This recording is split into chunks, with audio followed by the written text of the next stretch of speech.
Welcome to our 5 on 5. We're pleased to be joined by Debbie Vought, the Executive Director from Citizens for Safe Schools. Debbie, good to see you again. Hey, Craig. Thanks. So tell us, what exactly, in case anyone's unclear, what is Citizens for Safe Schools? Broad definition, we're a positive youth development agency. We do a variety of things working with young people, but the heart and soul of what we do is mentoring. We run a handful of mentoring programs for young people of different ages and with different needs. Okay, and so mentoring, in case anyone's unclear, what exactly is mentoring? Great. Well, mentoring is another one of those broad terms, but the way we define it is one-to-one for at least a year, matched with a young person engaging in activities of mutual interest and helping support their positive development. There are other forms of mentoring that focus more like on schoolwork or reading. Right. You may have heard of some of those programs, but ours is what we call a developmental program, one-to-one, engaging in activities to support the child's social, emotional, and academic development. Okay, and so, yeah, when it comes to mentoring, like you said, I mean, you can have it with coworkers or your boss in your business. You can have it with teacher, coach, so many different ways. What exactly are you guys trying to do in that regard? Right. Well, we're really focused on helping young people make better choices, so avoiding some of those pitfalls in pre-adolescence and adolescence, like abusing substances or dropping out of school. Those are our big focuses, but we also work on helping young people develop their coping skills. Everybody, especially young people, have stress in their lives, and we want to make sure that they can cope with those in ways that beat back depression and anxiety and some of those other issues that get in the way of being successful. You know, maybe technology and nowadays, kind of the way things are, maybe people are more stressed. Is there more of a need for mentors today than there was years ago?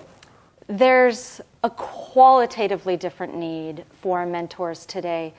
This culture we live in is so relationally poor.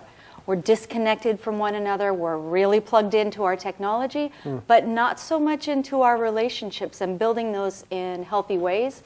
And the bottom line is the species is designed for relationships. So we need to bring that focus back and provide more for our young people. It's not enough to have a caring parent.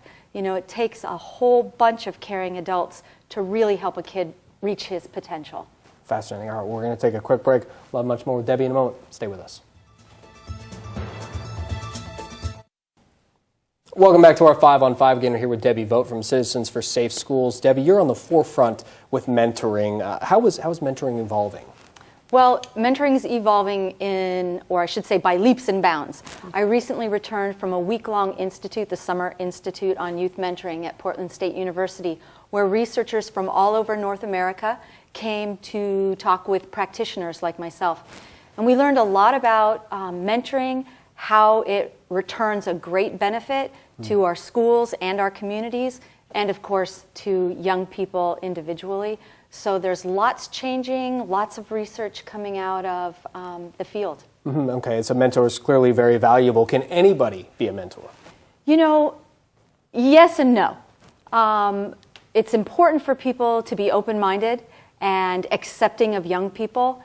But beyond that, anybody can be a mentor. Most programs have some requirements around passing a background check and receiving some training. In our program, we also ask folks to make a 1-year commitment. But the real gist of it is open-mindedness, accepting, and willing to make the commitment. And so, yes, anybody can be a mentor. Okay, and different programs have different requirements as far as hours go, you know, is that correct? Yeah, they all do. And in fact, if people are interested in volunteering, great website, OregonMentors.org. Put in your zip code, you can find a place to volunteer. But I really love to emphasize with people that this is something we need to care about statewide, nationally, if we're going to really improve our economic vitality in this county and in this state.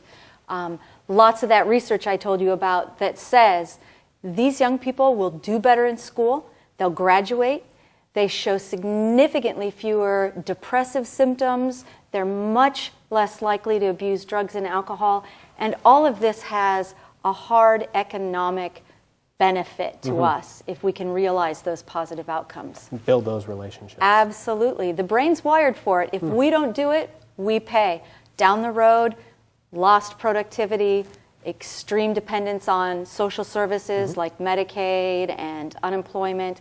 It behooves us all, if we care about Oregon's livability, to do things smart and do them well. And mentoring is one of those really smart, important strategies for helping everybody, but primarily young people, succeed. Of course. Debbie, great to see you again. Okay, thanks for coming down. Craig. Appreciate it. Okay.